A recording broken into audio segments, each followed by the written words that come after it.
지난 시간에 우리가 사사기 20장 말씀을 살펴보면서 베냐민 지파와 나머지 이스라엘 지파들 사이에 전쟁이 벌어졌고 마침내 베냐민 지파가 거의 멸절 위기까지 간 사실을 살펴보았습니다.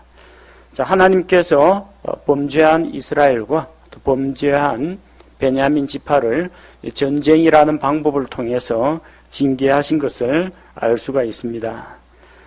그런데 막상 전쟁이 끝나고 나니까 그제서야 이스라엘 백성이 정신을 차리게 됩니다. 이스라엘은 야곱의 12아들, 그 후손들로서 12지파를 이루고 있습니다. 그런데 이제는 그들 가운데 한 지파가 사라질 위기에 처하게 된 것입니다.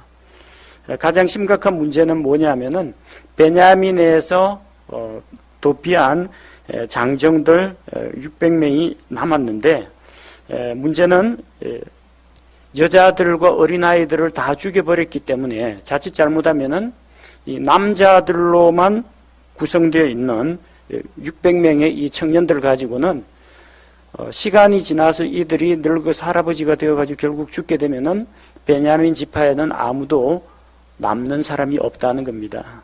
심각한 문제죠. 근데 왜 그게 문제가 되느냐? 1절에 보니까 이스라엘 사람들이 자기 딸들을 베냐민에게 아내로 주지 않겠다. 그렇게 미스바에서 모였을 때 맹세를 했기 때문입니다. 맹세는 하나님 앞에서 서약하는 겁니다. 하나님 앞에서 서약을 하는 것이기 때문에 맹세를 하면은 반드시 지켜야 되는 부담감이 생기게 됩니다. 모세의 율법에도 보면은 거짓 맹세를 하지 말라고 했습니다. 왜냐하면 맹세할 때 하나님의 이름을 걸고 합니다. 하나님의 이름이 남발되는 거예요.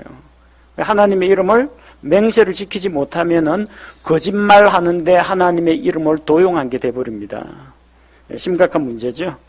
그래서 레위기 19장 12절에 너희는 내 이름으로 거짓 맹세하지 말고 내 하나님의 이름을 욕되게 하지 말라. 나는 주니라. 내 이름으로 거짓 맹세하지 말라고 했습니다. 거짓 맹세를 하지 말라고 했으니까 주님의 이름으로 하나님의 이름으로 맹세하는 것은 오로지 진실한 맹세여야 한다는 겁니다.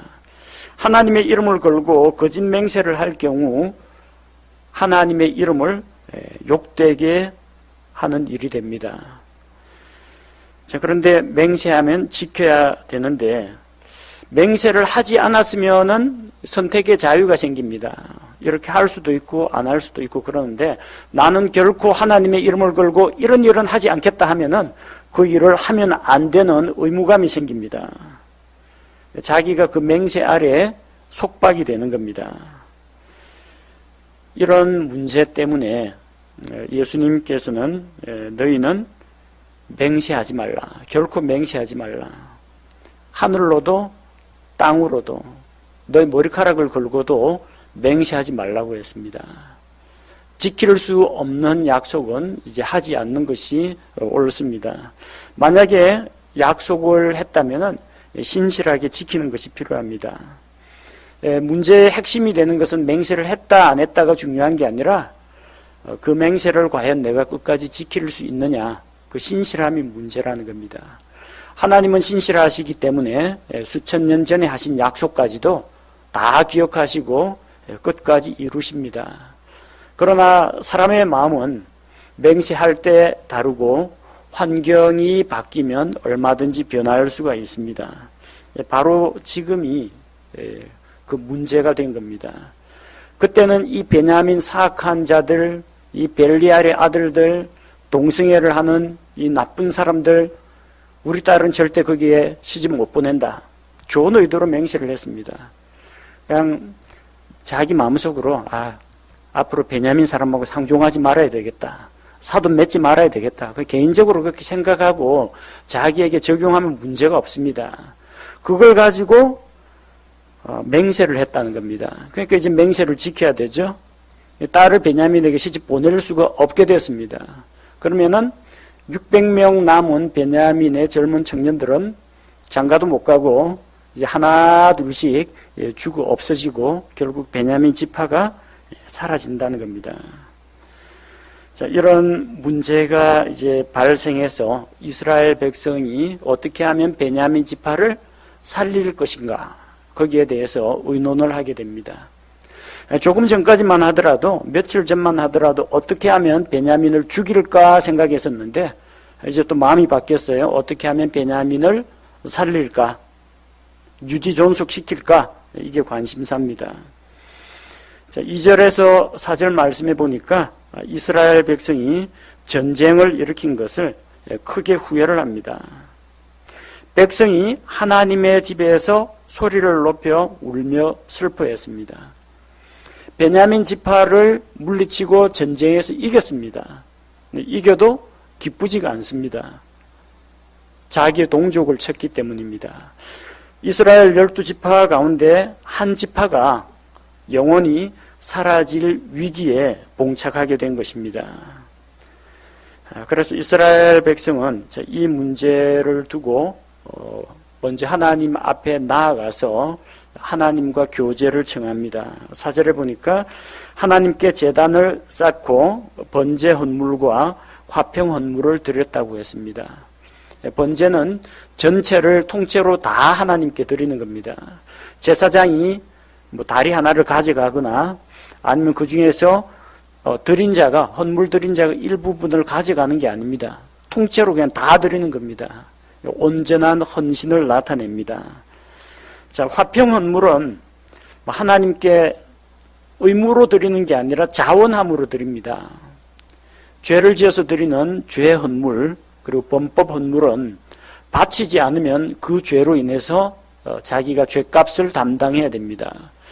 그러나 이 화평 헌물은 드릴 수도 있고 안 드릴 수도 있습니다. 의무가 아니라 자기가 마음속에 감사한 일이 있을 때, 혹은 감사한 일은 없지만 하나님과의 교제가 그립고 교제를 사모할 때, 혹은 자기가 하나님 앞에서 어떤 서원을 하였을 때 드리는 자원 헌물에 해당됩니다. 이스라엘 백성은 기꺼이 하나님 앞에서 자기를 드리기로, 헌신하기로 결심했고, 또 하나님과 화목한 교제 관계를 유지하기를 원했습니다. 그렇게 하나님께 희생 헌물을 드리고 이제 이스라엘 회중이 모여서 어떻게 하면 베냐민 지파를 유지시킬 수 있을까 의논을 합니다. 자, 5절에 보니까 이스라엘의 모든 지파 가운데 누가 회중과 더불어 주께 올라오지 아니하였느냐. 그 레위 사람이 첩의 시체를 12토막을 내서 12토막을 각 지파에 골고루 다 보냈습니다. 그리고 보고 함께 미스바로 모이자 했는데 안 온 사람들이 있다는 겁니다. 누가 올라오지 않았느냐. 그들이 미스바로 올라와 주께 이르지 아니한 자에 관하여 크게 맹세하며 말하기를 그는 반드시 죽임을 당하리라 하였기 때문이더라. 미스바 이 집회에 이스라엘 온 회중을 소집하면서 안 올라오면 죽는다, 이렇게 죽이기로 맹세했습니다. 맹세 참 자주도 합니다. 베냐민 지파와 이 사돈을 맺으면은 저주를 받을 것이다. 누구든지 딸을 베냐민에 시집 보내면 저주를 받을 것이라 맹세했습니다. 자기 혼자 그냥 우리는 베냐민에 보내지 말고 다른 데 보냅시다. 그러면 될 걸 가지고 그걸 하나님의 이름을 걸고 또 맹세를 했습니다. 미스바에 집회할 때 이스라엘 백성들 다 모이십시오 하면 되는데 누구든지 올라오지 않는 자는 죽이겠다고 또 맹세를 했습니다. 맹세 때문에 참 여러 사람 죽습니다. 따라서 이 미스바 집회에 참석하지 않은 자들은 이 맹세에 따라서 죽어야 합니다. 죽어 마땅한 사람들이 아니라 이 모인 자들이 안 올라오는 사람은 죽이겠다고 맹세를 했기 때문에 만약에 그 맹세를 지키지 않으면, 안 죽이면 자기가 그 맹세의 저주 아래에 있게 됩니다. 그래서 올라오지 않은 사람을 죽여야 하는 또 그런 의무가 또 생기게 된 겁니다. 맹세를 하더라도 좀 가볍게 그냥 은화 몇 냥 걸고 맹세를 하면 될 텐데 사람 목숨을 걸고 맹세를 합니다. 내가 만약 내 딸을 베냐민 지파에게 시집 보내면은 저주를 받겠다. 이런 맹세를 합니다. 또 자기 생명도 아니고 남의 생명을, 이번 미스바 집회에 참석 안 하는 사람은 내가 죽여버리겠다. 다른 사람의 생명을 걸고 자기가 맹세를 했습니다. 자, 그래서 또 이제 사람 죽일 일이 또 생기게 됩니다. 자, 이스라엘 자손은 이제 자기 형제 베냐민 지파가 끊어지게 된 것에 대해서 안타깝게 생각하고 뉘우칩니다. 어떻게 이스라엘 가운데 이런 일이 일어났습니까? 하나님께 묻는데 그 대답은 자기들이 잘 알고 있습니다.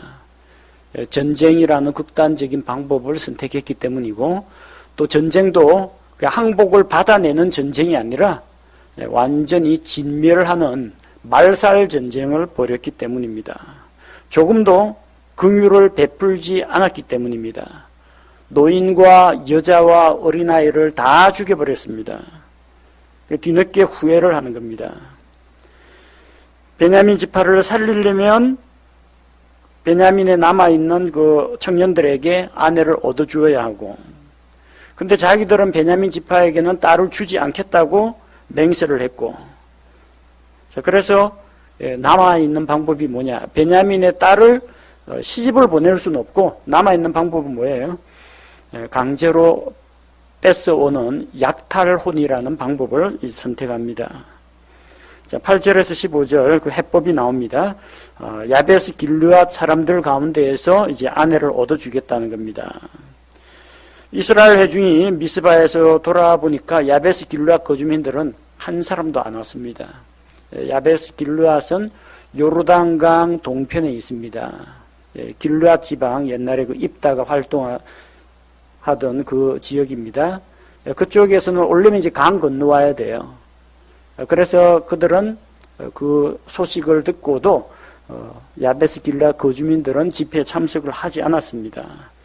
자, 그러니까 미스바 집회에 올라오지 않는 자는 죽어야 한다 맹세를 했으니까 이제 죽이게 됩니다. 회중이 용사 12,000명을 선발해서 야베스 길르앗으로 보내서 거주민들을 치게 합니다. 이번 공격에도 인정을 베풀지 않고 야베스 길르앗에 있는 모든 남자들을 죽입니다. 남자라고 하면 어린 소년부터 시작해서 나이 드신 할아버지까지 다 죽입니다. 그리고 남자를 알게 된 여자들, 결혼을 해서 이미 가정을 이룬 이런 유부녀들, 할머니들 다 죽입니다.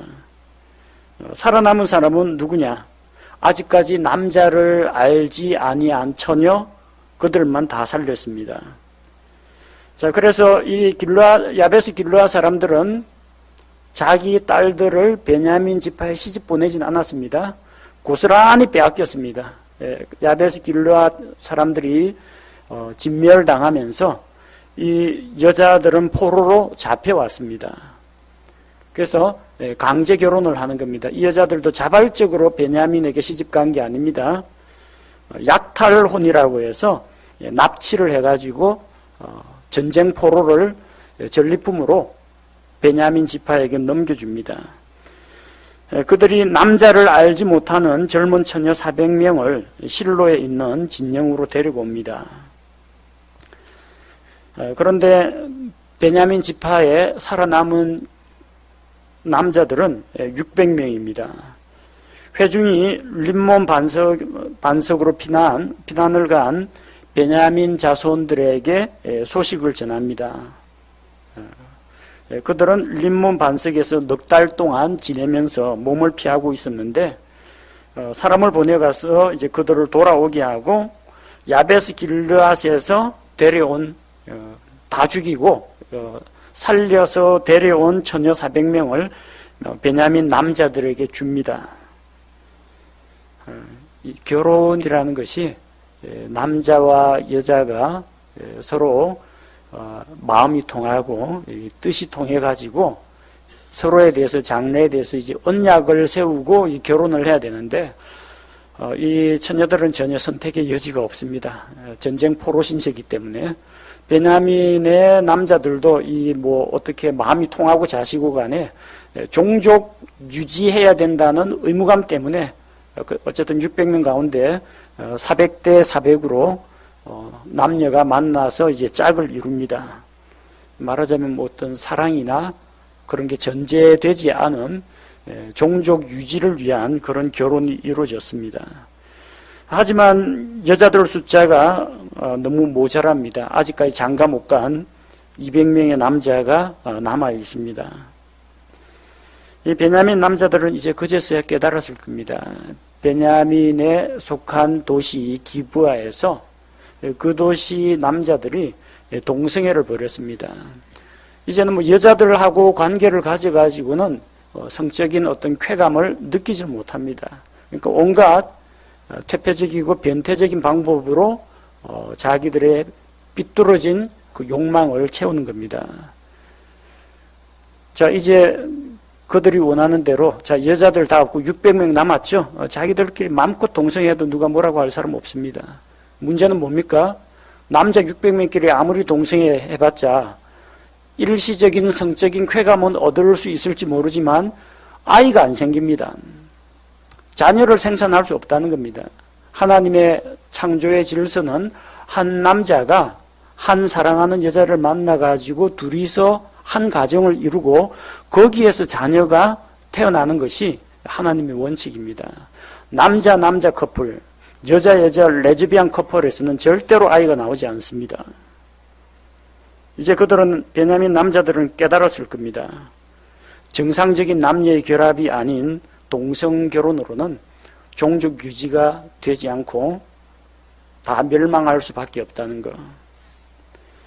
동성애가 정말 그렇게 전 세계적으로 만연하게 되면은 인구수는 갈수록 줄어들 겁니다.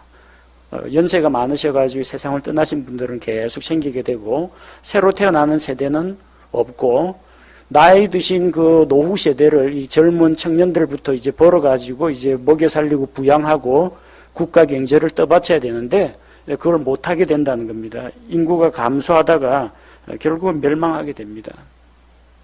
하나님의 창조 세계를 망가뜨리려는 사탄의 전술 가운데 하나가 바로 이 동성애라는 겁니다.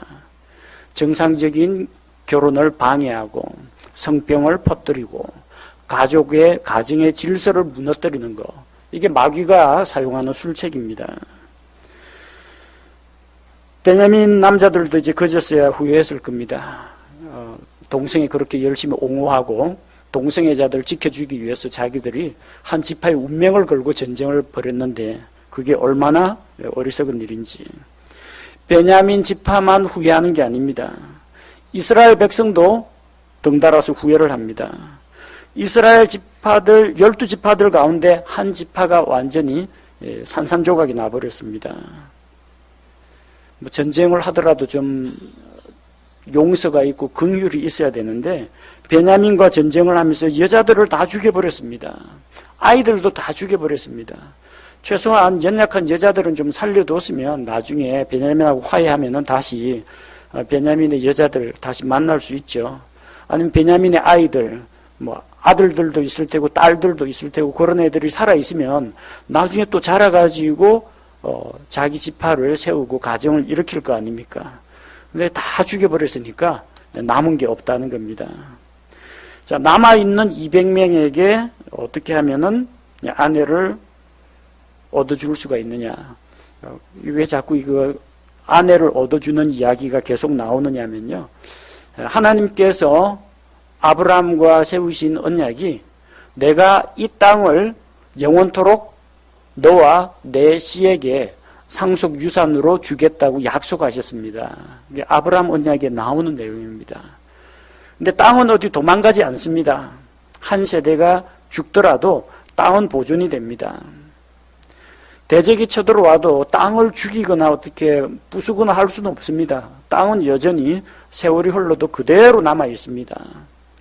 대적들에게 다 빼앗겼고 이방인들이 들어와 있던 땅, 이스라엘이 엑소도스를 통해 가지고 다시 팔레스틴 땅으로 돌아와 가지고 지금 이스라엘 다시 재건했습니다. 땅은 어디 안 갑니다. 문제는 뭐냐? 그 땅을 지키고 유지할 사람이 필요하다는 겁니다. 땅만 있어서는 안 되고 다음 세대가 그 땅을 상속 유산으로 물려받아야 합니다. 아브라함이 늙어서 죽더라도 이삭이 그 약속을 물려받아야 됩니다. 독자 이삭 하나뿐이죠. 간당간당합니다. 이삭 죽으면 끝장나 버립니다. 이삭에게서 야곱과 에서가 나왔습니다. 근데 에서는 하나님의 약속을 가볍게 여기고 장자권을 팔아버렸습니다.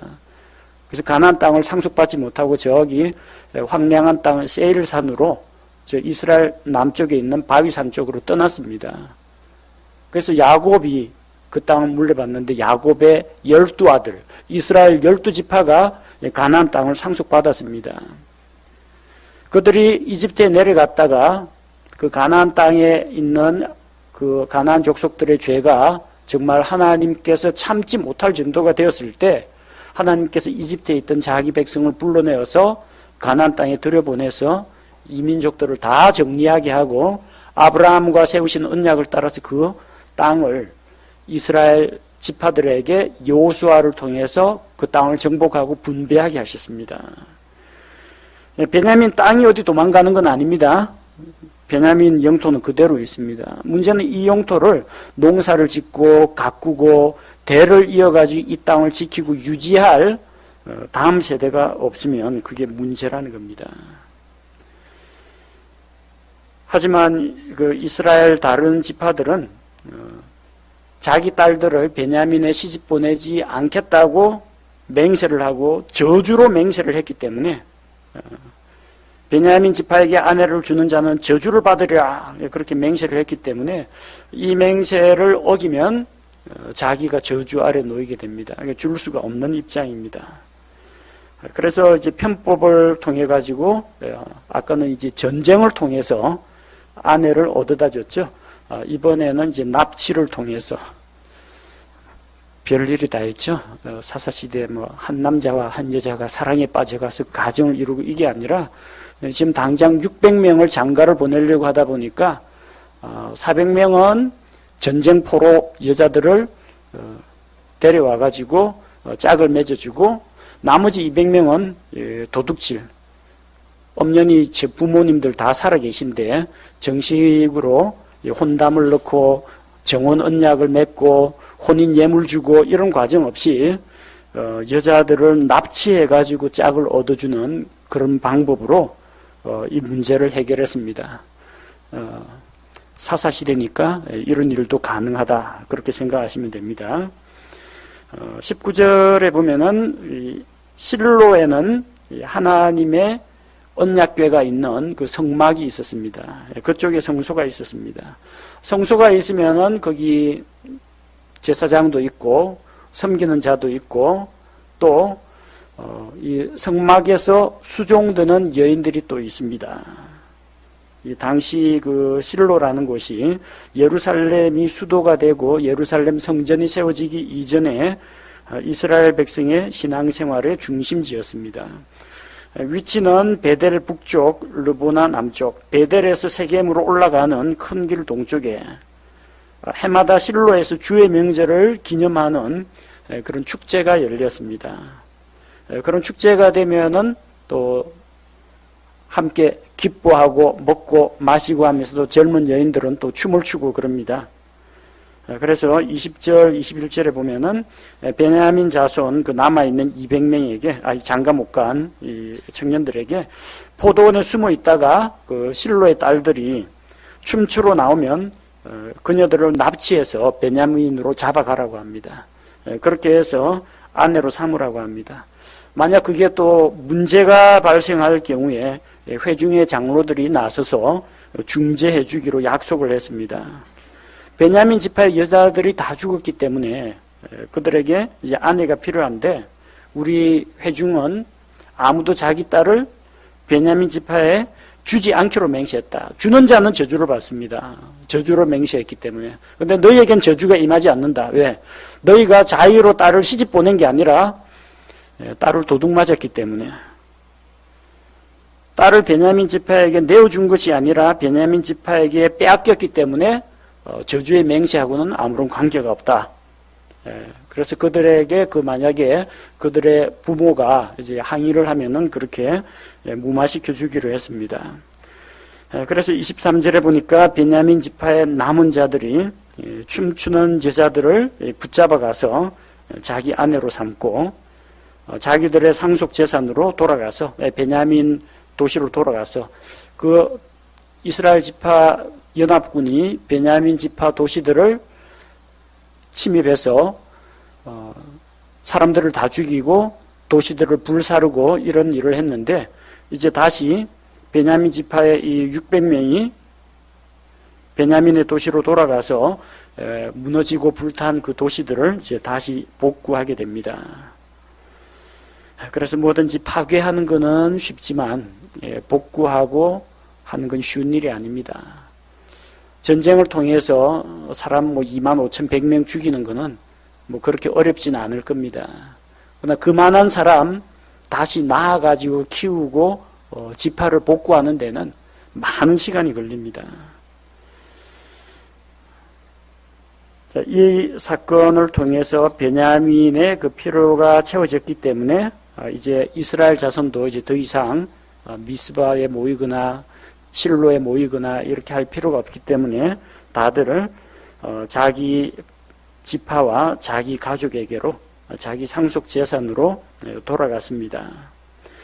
그 당시 이스라엘의 상태에 대해서 25절에 기록하고 있습니다. 그때 이스라엘에 왕이 없었으므로 사람마다 자기 눈에 옳은 것을 행하였다고 했습니다. 자기 눈에 옳은 것. 내 눈에 보기 좋은 대로 행했다는 겁니다. 내 눈에 보기 좋은 대로 했는데 내가 좋아하는 거하고 다른 사람이 좋아하는 거하고는 이해관계가 서로 다를 수가 있습니다. 나는 저 사람이 가지고 있는 저 음식을 뺏어 먹고 싶습니다. 먹는 게 나한테는 이득이거든요. 돈 안 내고 공짜로 먹으니까. 그 가지고 있는 사람은 안 뺏기는 게 이득입니다. 눈 뜨고 빼앗기면은 자기에게는 손해입니다. 그럼 뺏으려고 하는 자, 지키려고 하는 자, 이해관계가 서로 엇갈리게 됩니다. 둘 다 자기 눈에 옳은 대로 행하려고 합니다. 절대 기준이 없으니까 상대적인 가치를 따라서 절대 기준이 없으니까 자기 생각에 옳은 것을 따라서 행하는 겁니다. 문제는 사람들이 아담의 타락한 본성을 가지고 있는 사람들이 그들의 눈에 옳은 것이라고 하면은 이 사사시대에 일어났던 이런 비참한 일들이 다 일어난다는 겁니다. 자기들 눈에 보기에 좋은 대로 아무 여자나 아내로 취하고 이방 여인도 아내로 취하고 아내가 모자라면 첩을 취하고 여자에게 이제 질리면은 동성애를 하고 하나님께 예배드리는 것이 심드렁하면은 우상을 만들어서 우상을 숭배하고 이런 모든 것들이 자기 눈에 보기 좋은 대로 행했기 때문입니다. 우리는 자기 눈에 옳은 대로 할 것이 아니라 하나님 보시기에 옳은 것을 행해야 마땅합니다. 사사기 1장에서 21장까지 전체 우리가 살펴봤는데 이번 21장에서 나온 것처럼 어쩌다가 베냐민이 몰락하게 되었습니까? 죄로 인해서 망하게 된 겁니다. 전쟁이 일어난 이유는 베냐민의 패역한 죄에 대한 심판으로 일어났습니다. 기브아에서 남색하는 자들이 일어났습니다. 모세 율법에 따라서 베냐민 지파의 우두머리 백성의 지도자들이 그런 자들을 당장 돌로 쳐 죽여야 했습니다. 근데 그들이 징계하지 않고 이스라엘 지파에서 그들을 징계하라고 하는데도 그들을 내어달라 심판하겠다고 하는데도 동성애자들 인권 옹호한다고 베냐민 지파가 감쌌습니다. 그러다 결국 어떻게 됐어요? 베냐민 지파 전체가 멸망의 위기에 놓이게 되었습니다. 오늘날도 똑같은 일이 벌어집니다. 자기가 자칭 동성애자다, 게이다, 레즈비안이다 하고 거리에서 시위를 하고 알몸 쇼를 하고 하는데도 이 대한민국 경찰이 충돌을 방지하기 위해서 다 감싸주고 인권단체들이 나서가지고 그런 자들에게 변호를 해주고 옹호를 하고 국가인권위원회나 이런 데에서도 소수자, 성소수자의 선택의 자유, 권리 이런 것들에 대해서 옹호를 해주고 그럽니다. 동성애 자들을 감싸주고 있다는 겁니다. 죄를 죄라고 지적해 하고 내쫓아야 마땅한데도 감싸주고 있다는 겁니다. 그러다가 어떻게 돼요? 베냐민 지파처럼 됩니다. 동성애자와 동성애자를 감싸주는 자가 함께 싸그리 몰살당합니다. 전 세계적으로 일어나고 있는 이런 일들이 최근에 일어났던 일이 아니고요.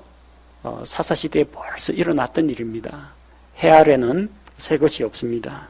옛날부터 있었던 죄를 똑같이 짓고 있고 옛날부터 있었던 죄인들을 숨겨주고 옹호해주고 감싸주던 그런 사람들이 오늘날도 인권운동이라는 이름을 앞세워가지고 똑같이 일어나고 있습니다. 사사시대는 왕이 없던 시대였습니다. 절대 기준이 없던 시대였습니다. 영적으로 타락한 시대였고 그로 인해서 죄로 인한 심판과 징계 또 용서와 회복 또다시 하나님을 배반하는 일들이 계속 되풀이되던 그런 시기였습니다. 이 사사시대에는 그래서 자기들을 다스릴 왕을 기다리던 시대였습니다. 어떤 왕을 기다렸느냐? 영적으로나 도덕적으로나 흠이 없는 왕을 기다렸습니다. 아비멜렉처럼 사악한 왕은 안 됩니다. 기드온은 훌륭한 용사였지만 도덕적으로 문제가 많았습니다. 수많은 아내들과 자식들을 낳아가지고 문제를 일으켰고 또 에봇을 만들어서 이스라엘 백성이 우상처럼 섬기게 방치했습니다. 삼손은 힘있는 사사였지만 도덕적으로 성적 타락으로 인해서 결국 대적들의 손에 넘겨지는 그런 신세가 되었습니다. 완벽한 사사는 사실상 없었습니다. 이스라엘 백성에게 소망이 있다면 영적으로 하나님 앞에서 올바르게 서 있는 자, 도덕적으로 인격적으로 존경할 수 있는 흠없는 그런 지도자를 원했습니다. 그런 왕이 오시기를 기다렸습니다. 또한 그들은 죽지 않고 영원히 살아있는 왕을 기다렸을 겁니다. 사사들 행적을 보십시오. 그가 몇 년 동안 이스라엘을 재판하다가 죽었더라. 여기 나와 있는 사사 가운데 안 죽은 사사 누가 있습니까? 전쟁에서 죽든지 늙어서 죽든지 어쨌든 다 죽었습니다. 사사들 죽고 나면은 대적들이 또 쳐들어옵니다. 이스라엘 백성이 또다시 우상숭배로 돌아가 버립니다. 뿔뿔이 길 잃은 양처럼 흩어져 버립니다. 그러니까 선하고 의로운 왕이 오실 뿐만 아니라 그 왕이 죽지 않아야 한다는 겁니다. 그런 왕을 기다리는 것이 사사기입니다. 모든 대적을 물리치고 승리하는 위대하고 강한 왕, 공평과 정의로 다스리는 왕, 그 왕을 바라보게 만드는 그 기록이 사사기입니다. 그래서 그 왕이 어떻게 오시느냐? 그 왕이 오시는 통로 계보가 룻기에 나옵니다. 룻기 1장에서 4장 마지막에 보면은 이스라엘의 하나님의 마음에 합당한 다윗 왕이 오는 과정을 그리고 있고 사무엘기에 들어가서 왕조시대 왕을 세워서 왕으로 하여금 이스라엘 모든 지파를 전체적으로 다스리는 그 왕조시대가 시작됩니다. 왕의 시대가 시작이 됩니다. 왕이 없었더라 해서 이제 왕이 오는 시대로 넘어가는 과정입니다. 근데 사무엘기, 열왕기에 나와 있던 그 왕들은 사사들과 달리 이스라엘 전역을 다스리면서 중앙 집권적으로 다 통치했습니다. 근데 거기에도 보면 선한 왕이 있고 사악한 왕이 있습니다. 거기에 나오는 왕들도 수명 100년 못 채우고 다 죽었습니다. 그럼 이제 무슨 왕을 기다려야 할까요? 영원히 살아계시는 만왕의 왕, 만주의 주가 되시는 예수 그리스도를 기다려야 됩니다. 구약시대의 그 소망은 사사시대, 룻기, 사무엘기를 거치면서 열왕기를 거치면서 남유다 왕국과 북이스라엘의 이 사악한 왕들을 보면서 뭘 기다려야 됩니까? 하나님께서 아브라함에게, 모세에게, 다윗에게 약속한 영원한 왕 예수 그리스도를 기다리게 만드는 것입니다. 우리가 사사기를 여기까지 살펴보았고, 그 왕이 오시는 그 통로가 되는 그 사건이 룻기에 나오는데, 다음 주부터는 룻기를 강론하도록 하겠습니다.